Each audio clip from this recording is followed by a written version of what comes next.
जैसे लिखा है कि ए बी और सी मिलकर किसी काम को 65 दिन में करते हैं, जबकि बी सी डी मिलकर 66 दिन में, सी डी ए 75 दिन में, डी ए बी 73 दिन में करते हैं। तो ए बी सी डी की क्षमताओं को आरोही क्रम में लिखिए। देखिए दिया हुआ था कि ए प्लस बी सी 65 दिन में, बी सी डी 61 दिन में, सी डी ए 75 दिन में, डी ए बी 73 दिन में। तो हमको निकालना है कि ए बी सी डी की क्षमताओं का अनुपात क्या हो, या क्षमताओं का क्रम आरोही क्रम में लिखना है। बोलिए सबसे पहले कम फिर ज़्यादा लिखना हमको। तो देखिए इसका 1 सेकंड में आंसर आ जाएगा। जैसे यहाँ पे क्या है, कुल कितने लोग हैं। देखिए हमने देख लिया कि A B C D means 4 लोग हैं। ए बी सी डी मतलब हैं, है ना। तो यहाँ पे देखिए ए बी सी है, कौन नहीं है, यहाँ पे डी नहीं है, तो डी के मान ये हो जाएगा 65। और यहाँ पे बी सी डी है, कौन नहीं, ए नहीं, तो ये ए का मान हो जाएगा। सी डी ए बी नहीं, तो ये बी का मान हो जाएगा। यहाँ पे डी ए बी में सी नहीं, तो ये सी का मान हो जाएगा। और हमको व्यवस्थित करना कि सबसे छोटा हमको निकालना है कि ए बी सी डी की क्षमताओं का आरोही क्रम। तो देखिए 61 65 73 75 में सबसे छोटा कौन है, सबसे कम नंबर कौन से, तो सबसे कम क्षमता इसी की तो है। मतलब कोई अपोजिट नहीं, बिल्कुल सीधा नियम है। जैसे 61 है, सबसे कम क्षमता ये देखिए ए, फिर 61 के आगे क्या 65 है, 65 के आगे देखिए डी है, डी की बाद क्षमता किसी ज़्यादा है 73 की, फिर सबसे ज़्यादा क्षमता किससे ज़्यादा है 75 की, तो ये देखिए 75 बी है। तो ये हमारा क्रम हो जाएगा। जैसे लिखा है एक कॉन्ट्रैक्टर 24 व्यक्तियों को खाना बनाने का ठेका लेता है और 12.5% का लाभ का अनुमान लगाता है, परंतु 3 व्यक्ति नहीं या अनुपस्थित हो गए, तो 3 व्यक्तियों का रुपये अनपेड रहा, वो तो अलग बात है। उसने पाया कि ठेकेदारी में 30 रुपये की भी हानि हो गई, तो बताओ प्रत्येक व्यक्ति के द्वारा कितने रुपये चुकाया दिया गया होगा। या बताओ प्रत्येक व्यक्ति के खाने का खरीद मूल्य क्रय मूल्य क्या था। देखिए हमने मान लिया कि 24 वस्तुओं का ठेका लिया था खाना बनाने का, तो हमने मान लिया 24 रुपये का। हमने मान लिया कि एक सौ रुपये जो है देता है 24 व्यक्ति मिलकर। तो इसमें क्या होता है 12.5% का लाभ हो रहा था।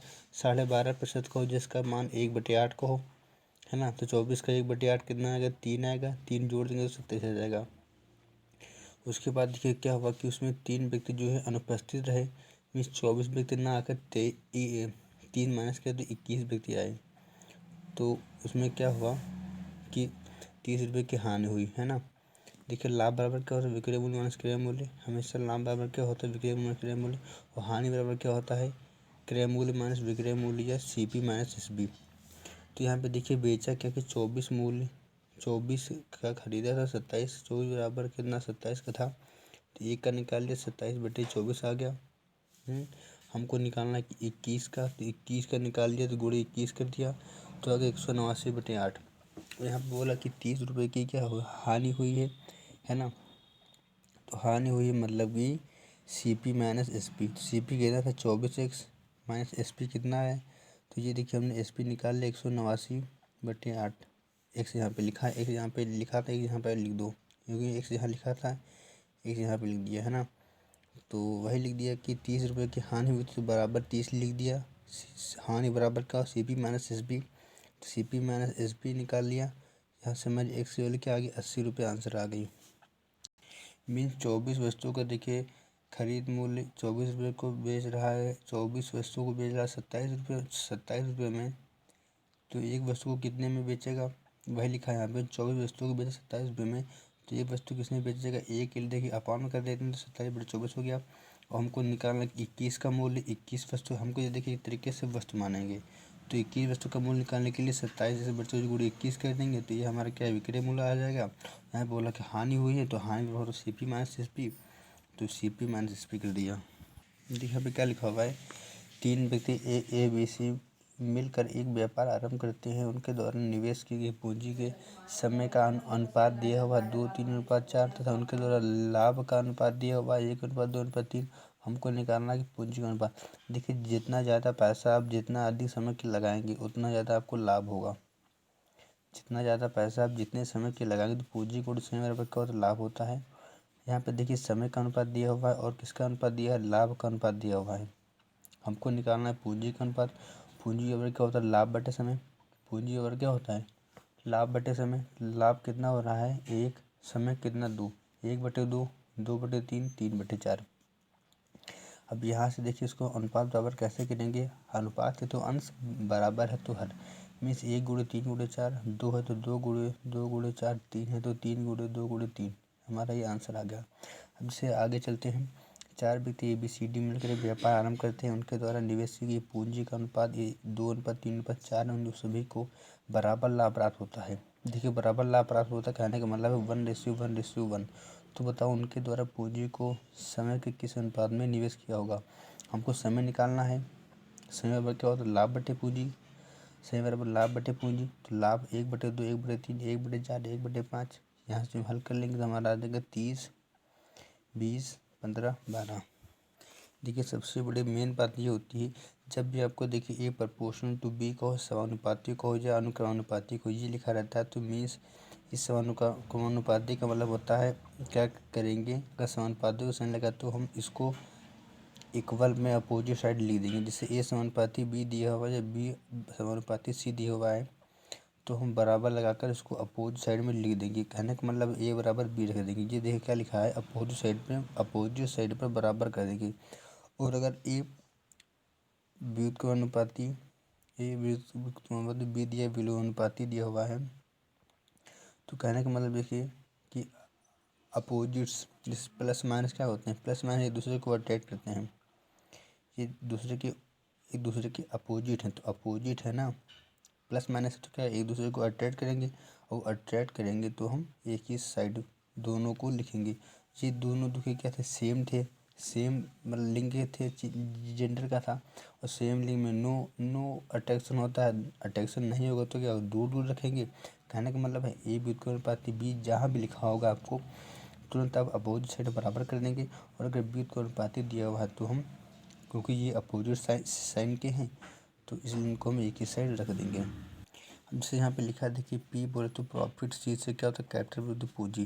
देखिए प्रॉफिट समानुपाती है C के और प्रॉफिट समानुपाती T के। तो देखिए हम इसको लिख सकते हैं P बराबर C इंटू टी, P बराबर C इंटू टी, क्योंकि ये सब एक ही जैसे के थे, तो P बराबर क्या लिख देंगे C इंटू टी। अब जैसे यहाँ पे क्या लिखा हुआ कि A B के समानुपाती है और B और C के विलोमानुपाती है। यदि A1 A2 का अनुपात 2:3 हो और B1 B2 का अनुपात 1:2 हो तो C1 व C2 का अनुपात ज्ञात करो। देखिए यहाँ पे दिया हुआ था कि A समानुपाती B है, मीन्स A बराबर B लिख देंगे। उसके बाद यहाँ पे दिया हुआ था B C के विलोमानुपाती है, मीन्स B और C एक दूसरे के अपोजिट है तो एक साथ रख देंगे। तो इसलिए B और C यहाँ पे देखिए हमने एक साथ रख दिया। अब यहाँ पे देखिए A1/A2 का अनुपात दिया हुआ तो बोलो तो A1/A2 इसको B1/B2 इसको C1/C2। हमको यहाँ पे A1 A2 B1 B2 दिया, हमको C1 C2 निकालना है, तो यहाँ पर मान पुट कर देंगे, हमारा आंसर आ जाएगा 4:3। अब दूसरे क्वेश्चन एक कौन है, ABC 3 बंदर हैं। जितने समय में बंदर A 2 छलांग लगाता है उतने समय में बंदर B 3 छलांग और C 4 छलांग लगाता है, तथा A के द्वारा 3 जंप में तय की गई दूरी, B के द्वारा 4 जंप में तय की गई दूरी व C के द्वारा 5 जंप में तय की गई दूरी बराबर है। तो बताओ ABC की चाल का अनुपात क्या होगा। देखिए क्वेश्चन यह बोल रहा है कि ABC 3 बंदर हैं। जितने समय में A जो है 2 छलांग लगाता है उतने ही समय में, मैंने मान लिया कि 1 सेकेंड, उतने समय में B 3 लगाता है और C 4 जंप लगाता है ना।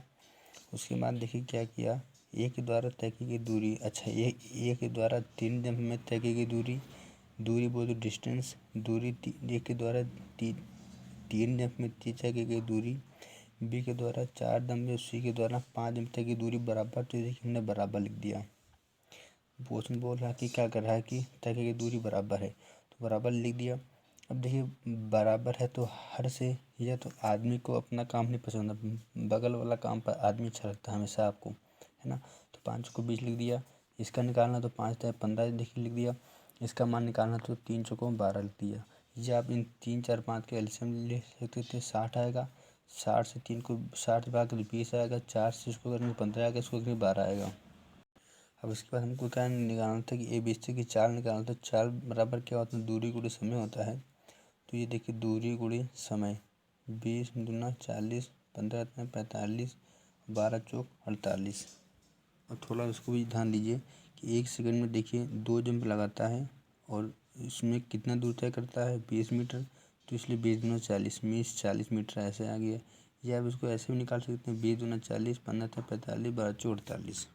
यह बहुत ही सॉल्व मेथड। देखिए सब कुछ भाई लिखिए 2 3 4 3 4 5 बराबर दिया हुआ था, है ना।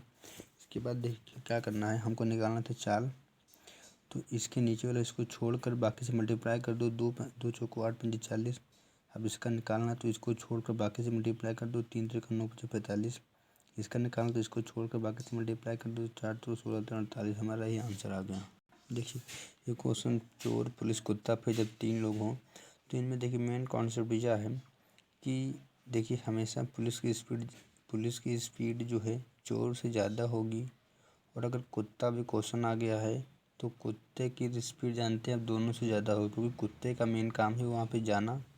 जैसे कोई दूरी है, कुत्ता भी देखिए ऐसे भाग रहा है, पुलिस भी ऐसे भाग रहा है, चोर भी इसी डायरेक्शन में भाग रहा है। तो देखिए कुत्ते की स्पीड इन दोनों से ज़्यादा इसलिए होगी क्योंकि कुत्ते का काम है जाकर जाना और फिर अपने मालिक साहब पुलिस इंस्पेक्टर को बताना कि साहब वहाँ पे गया है। कुत्ता बार बार दौड़ेगा जब तक वह दूरी कवर न हो जाएगी। तो इसमें देखिए सबसे बड़ी बात ये होती है कि अब जाहिर सी बात है कुत्ता और पुलिस, देखिए अब जाहिर सी बात है कुत्ता जो है पुलिस की ओर भागेगा, है ना। तो पहली बार जिस ओर चलेगा उस ओर दूरी ज़्यादा तय करेगा, दूरी ज़्यादा तय करेगा। तो यहाँ पे क्या करेंगे, प्लस करेंगे। देखिए अब जैसे कुत्ता दौड़ रहा है, पुलिस भी दौड़ रहा है ना। तो ये देखिए चोर की तरफ तय की गई दूरी, अभी आपको पता चला कि ज़्यादा दूरी कैसे तय किया। तो देखिए कुत्ता जैसे चोर की तरफ गया, उसके बाद कुत्ता रास्ते में वापस आ रहा था तब तक साहब मिल गया। तो कुत्ते के द्वारा चोर की तरफ ज़्यादा तो दूरी तय की गई और पुलिस की तरफ वापस आ रहा था तो उसको रास्ते में ही मिल गया, क्योंकि स्पीड ज़्यादा पुलिस भी चल रहा था। इसलिए हम पुलिस की तरफ तय की गई दूरी माइनस कर देंगे और चोर की तरफ दूरी ज़्यादा तय की गई, इसलिए यहाँ पे हम प्लस कर देंगे। ठीक है। और थोड़ा भी याद कर लीजिए कि पहली बार जिस ओर चलेगा उस ओर दूरी ज़्यादा चलेगा, तो इसलिए प्लस कर दिया है ना। और पुलिस को कम चलेगा इसलिए माइनस कर दिया है। और थोड़ा सा जान लीजिए आप जानकारी के लिए। फिर जिसके पैरेलल भाग रहा है उसको लिखेंगे। अच्छा ये कुत्ता के द्वारा 500 किलोमीटर की दूरी तय की गई। तो अगर क्वेश्चन पूछे कि कुत्ता के द्वारा पुलिस की ओर तय की गई दूरी या कुत्ता के द्वारा चोर की ओर तय की गई दूरी, इसमें ये मेन बात आती है। मेन क्वेश्चन यही है कि कुत्ता के द्वारा पुलिस की ओर तय की गई दूरी और कुत्ता के द्वारा चोर की ओर तय की गई दूरी। तो यहाँ पे देखिए कुत्ते के द्वारा हम पहली बार तय की गई दूरी को जैसे 500 किलोमीटर तय के बताऊँगा आपको, तो इसको 2 बराबर भागों में बांट देना है, 250 250। उसके बाद कुत्ते और पुलिस का काम है, चोर को हम नेगलेक्ट कर देंगे, चोर को हम ध्यान नहीं देंगे। उसके बाद देखिए ये जो है पुलिस की आई है ना, हम पुलिस को ध्यान देखेंगे कि पुलिस के द्वारा कुल कितनी दूरी तय की गई। तो 400 किलोमीटर की तो भी मैं आपको दिखाऊंगा आपको। और कुत्ते की द्वारा कुल 500 किलोमीटर दूर तय की गई। तो पुलिस के द्वारा तय की गई दूरी कुल कितनी दूर तय की गई 400। इसको भी हम आधा दे देंगे, 200 तुम ले लो, 200 तुम ले लो। कुत्ते के द्वारा 500 की तो इसको हमने आधा दिया। उसके बाद इधर प्लस कर दें क्योंकि इधर कुत्ते के द्वारा ज़्यादा दूर तय करेगी इसलिए प्लस कर दिया है।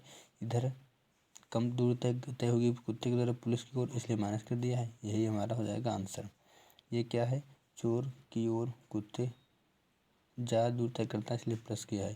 तो ये 450 किलोमीटर की दूरी जो है चोर के द्वारा की दूरी है और 50 किलोमीटर की दूरी पुलिस की ओर तय की गई दूरी कुत्ते के द्वारा है।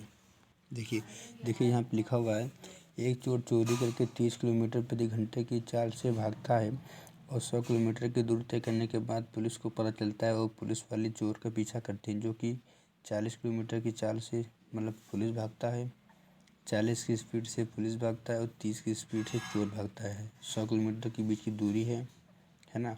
और पुलिस वालों के साथ एक कुत्ता है जो 50 किलोमीटर प्रति घंटे की चाल से, ये देखिए इन दोनों की स्पीड से ज़्यादा है, 50 की चाल से है। और बल्कि पुलिस की स्पीड देखिए चोर से ज़्यादा है ना। तो इस टाइप क्वेश्चन सबसे पहले हम क्या निकालेंगे, तो यहाँ पे देखिए पुलिस वाले को कुत्ता जो 50 किलोमीटर दूरी से चोर और पुलिस की तरफ से टू एंड फ्रो करता है, तो बताओ पुलिस चोर को कितनी देर में पकड़ेंगे। तो देखिए इस टाइप को हम सबसे पहले निकालेंगे मीटिंग टाइम कितना होता है। ये देखिए एक ही दिशा में है, एक ही दिशा में तो ओवरटेक है, ओवरटेक है तो डिस्टेंस हम गैप पर काम करेंगे। अगर मीटिंग होता तो डिस्टेंस हम टोटल पर काम करते। देखिए ओवरटेक में टाइम एक्स्ट्रा लगता है और मीटिंग टाइम में टाइम की बचत होती है। देखिए मीटिंग टाइम में टाइम की सेविंग होती है, बचत होती है। ओवरटेक में टाइम एक्स्ट्रा लगता है ना। समान दिशा है तो चाल माइनस। ओवरटेक में एक ही दिशा में होती है, समान दिशा तो माइनस, और मीटिंग टाइम में होती है तो इसलिए चाल जुड़ती है तो इसलिए प्लस करते हैं। तो यहाँ पे देखिए हमको निकालना समय देखिए समय पर क्या होता है, दूरी बटे चाल। कुल दूरी कितनी 100 किलोमीटर। चाल देखिए सेमी डायरेक्शन है तो घट जाएगी 40, 30 जाएगा 10। ये आप ऐसे मान लीजिए। गैप कितने का है, गैप है 10 का, तो 10 घंटे के बाद पुलिस चोर को पकड़ लेगा। तो 10 घंटे के बाद 10 घंटे में पुलिस के द्वारा तय की गई दूरी कितने होगी, 40 गुणे 10, 400 किलोमीटर की दूरी। और चोर के द्वारा 10 घंटे में कितनी दूरी तय की गई होगी, तो चोर के द्वारा 30 की स्पीड से 10 घंटे में 300 किलोमीटर की दूरी, और कुत्ते के द्वारा तय की गई दूरी 50 की स्पीड से 10 घंटे में तो 500 किलोमीटर की दूरी कुत्ते के द्वारा तय की गई होगी। देखिए अब और अगर क्वेश्चन पूछे आपसे कि कुत्ते के द्वारा पुलिस की तरफ तय की गई दूरी और कुत्ते के द्वारा चोर की तरफ तय की गई दूरी क्या होगी। देखिए हमको अब निकालना कि कुत्ते के द्वारा पुलिस की ओर तय की गई दूरी और कुत्ते के द्वारा चोर की तरफ तय की गई दूरी। तो देखिए हम अब चूँकि कुत्ता और पुलिस एक ही डायरेक्शन में चल रही है, इनका चाल क्या है, सेम डायरेक्शन है, तो इसलिए हम देखिए इसमें चोर की दूरी को नहीं मतलब है ध्यान नहीं देंगे, क्योंकि इससे हमारा कोई काम ही नहीं। हमारा काम है कुत्ते और पुलिस के बीच में और कुत्ते को चोर की तरफ में।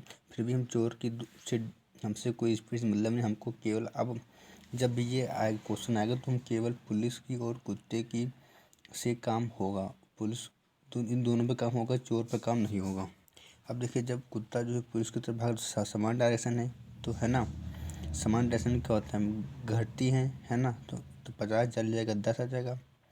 उसके बाद जब जो है इसके ये जब गया उसके बाद कुत्ता जब वापस आ रहा था 50 की स्पीड से, स्पीड तो वही है, तो कुत्ता जो है तो जब जब जब 50 की स्पीड से कुत्ता वापस आ रहा था तो जो है पुलिस और कुत्ता की डायरेक्शन क्या थी, अपोजिट थी, तो इसलिए जुड़ जाएगी।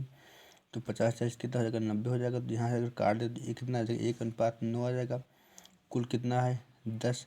मीन्स ये कुत्ते के द्वारा तय की गई दूरी है ना, और कुल की दूरी कितनी यहाँ दी गई थी 500 किलोमीटर।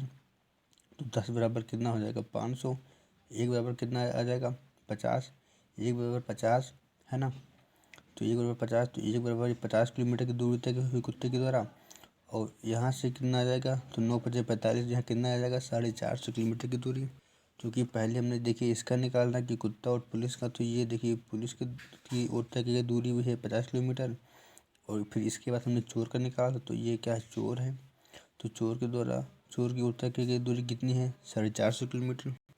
ये देखिए वही यहाँ पे लिखा गया है 50 किलोमीटर ये चाल का है, तो ये 450 किलोमीटर।